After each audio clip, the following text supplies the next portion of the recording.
Hello Newburgh, this is Pastor Steve here with our Monday Minute for June 8th, 2020.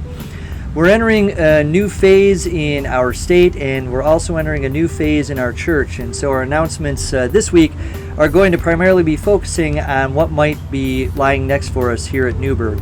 As we all know, Governor Whitmer has moved our state into a new phase here for reopening of several services.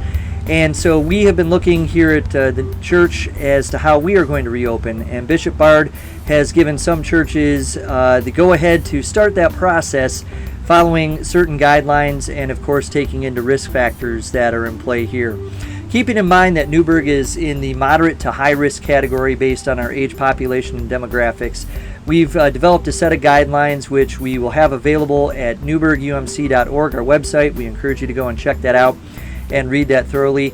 Also, if you would check out our town hall meeting from last Tuesday, where we talked about these policies that are coming up and a lot of issues around reopening. So if you haven't had a chance to see that, you can see it again. Effective today, our church office will be open for normal operation hours from 9 a.m. to 1 p.m.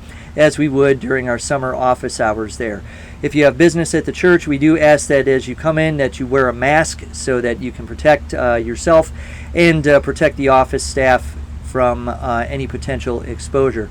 If you would like to meet with a staff member, many of us will be doing our work still from home. So please call ahead and make sure that the staff member is going to be there so you can have that meeting set up ahead of time as well. It also means that we will be opening up to certain small groups who have been using our facility. Again, keeping in mind that we'll be observing the guideline of 10 persons and under. Any groups over that will have to meet outside. Our ministry team groups are going to allow to be able to meet again as needed. However, we're encouraging as many groups as possible to continue to meet online, again, because of our age demographics and particular exposure. We're going to continue online worship only through the month of June. Again, we'll have more people involved in worship on a regular basis on Sunday, up to the 10 people limit that we have right now. And we are still looking to see how, when we return to in-person worship, we can do that in the best and safest ways possible. And there are several options on the table. We hope that you'll take a look at those. Also, in this past week, as we know, our protests have been continuing over the outrage of police brutality that was exacerbated by the murder of George Floyd just a couple of weeks ago. And we have really seen a lot of voices come together, and I am encouraged by that. I myself participated in a reading of the Beatitudes with several other United Methodist clergy, as well as our clergy from the Catholic Church and Episcopalian and Lutheran Church at Central United Methodist Church this past Friday, as a show of demonstration of what our Bible means to us and the words of Jesus and how the Scriptures resonate us to call for justice and calls us to action. As Jesus said in Matthew 25, He separates the sheep from the goats, and the ones who have healed the sick, who have cared for the poor, who have cared for the least of these, have done it unto Him. Today I've been going over a couple of scripture passages, and there is just a small verse that sometimes we take out of context, and I might be doing it a little bit here. But it's been poignant to me as we look at how we're moving forward in our society. From Matthew 6, verse 24. No one can serve two masters, for a servant will either hate the one and love the other, or be devoted to the one and despise the other. You cannot serve God and mammon. Now, mammon, coming from the King James, is an Old English word that translates usually around money or wealth. But it's not just about money or wealth itself. It's about the purpose and the intent of how you have acquired it and how you use it.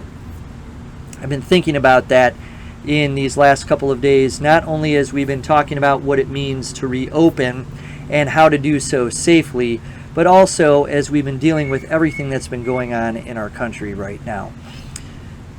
When we talk about reopening, there is a temptation for all of us, since we have been so cooped up, to want to just get back to normal and the way things were before. But what we're realizing is that's not entirely possible. But yet we have this desire to go back out, to go to restaurants, to be around people. We are social people. No question about that. Our call for reopening church and what that might mean is a part of that as well. But we have to ask ourselves, what master are we serving? Are we simply serving ourselves or the social pressure that we have to get together and to get back to normalcy, if you will, which a lot of times has been driven by our economy? And we know many people have been put out of work because of this. And we know that what we're doing right now is not sustainable. But we have to have faith. And we have to have the assurance that God is with us in the midst of all of this and that God will take care of us. But more importantly, we have to make sure that even as we do these things, we're not putting more people at risk. This is the balance that we are trying to finally walk here. But ultimately, as I and the ministry staff have been talking about this, it comes down to the fact that we want to keep people safe. And we're always going to err on the side of caution. Now, as conditions change and things continue, we'll be looking and adapting and changing those things as well. But for now, while we're getting back to some semblance of normal here at the church, there are still some things that are going to be different going forward. And we ask for your patience and we ask for your understanding on that. The other piece as we go forward is knowing that hopefully things will not go back to normal, particularly when we talk about how we are dealing with race right now and the issues that we need to address, not just around police brutality, which is, of course, important, but the overall issue of how we have dealt with race in this country. I know I talked about that before last week, and I'm going to say it again as our protests continue. Black Lives Matter, and we as a church have to make sure that people understand that. Not just around having justice in our legal system, but in terms of making sure that all of us are fulfilling our promise that God has given us. But it seems like we still want to serve two masters. We start making what about arguments and yes but arguments. Certainly, rioting and looting is not the answer. But rioting and looting is the root cause of that is because of the injustice that we have continued to perpetuate here. And thankfully, hopefully, that message is starting to resonate. But we still have a long way to go. When these protests do eventually die down, that is when the real work begins. We can't serve two masters here. We have to always, as Jesus did, err on the side of the oppressed so that justice can be done and all can be lifted up. The prophet Micah 6:8 in this verse shares, "What does the Lord require of you but to do justice, to love kindness, and to walk humbly with your God?" So we are being called to do justice. Justice for all of our neighbors, no matter what the color their skin is or what their country of origin is. All of us are children of God. And those of us like myself, those of us of privilege, must stand up for those rights as well. Because if we do not, we will never realize that day. We also must continue to be faithful to the words of Jesus and not fall into those superficial arguments and cliches that we see going around Facebook and social media right now. This runs deeper. God calls us to be ministers of justice.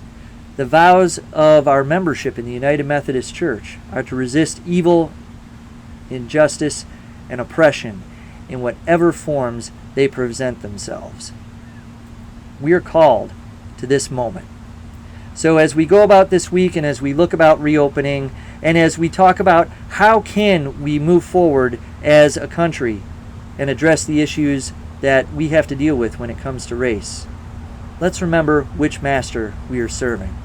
We're serving the crucified Lord who gave his life for all of us so that we can help realize and bring to fruition God's kingdom here on earth as it is in heaven.